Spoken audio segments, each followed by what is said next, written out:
북한이 또 북태평양을 향해 일본 상공으로 탄도미사일을 발사하는 대형 도발을 감행했다.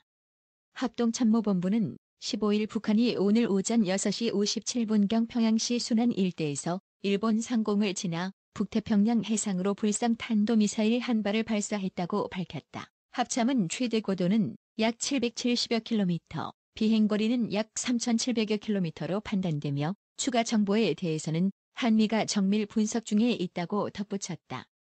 한미 군 당국은 최근 북한 이동식 발사대의 이동 등 미사일 발사 징후를 포착하고 면밀히 감시해온 것으로 알려졌다. 일본 정부는 북한이 쏜 미사일이 홋카이도 상공을 통과해 홋카이도 에리모 미사키 금상갑 동쪽 2,000km 태평양에 낙하한 것으로 파악됐다고 발표했다. 최고 고도와 비행거리 등으로 미루어 북한이 중장거리 탄도미사일 IRBM인 화성-12형을 정상 각도 30에서 45도로 발사했을 수 있다는 관측이 나온다.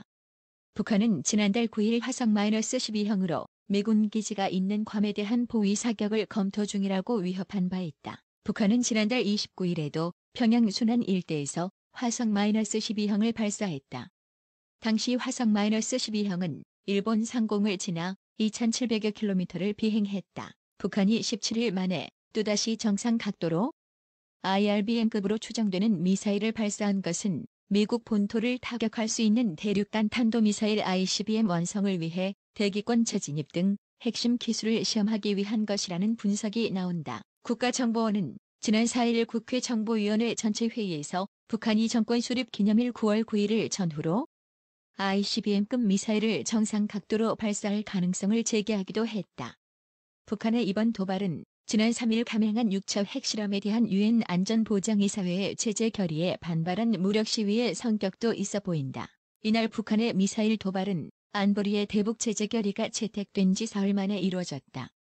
유엔 안보리는 지난 11일 미국 시간, 한국 시간 12일 오전 대북 원유 공급 제한을 포함한 제재 결의 2375호를 채택했다.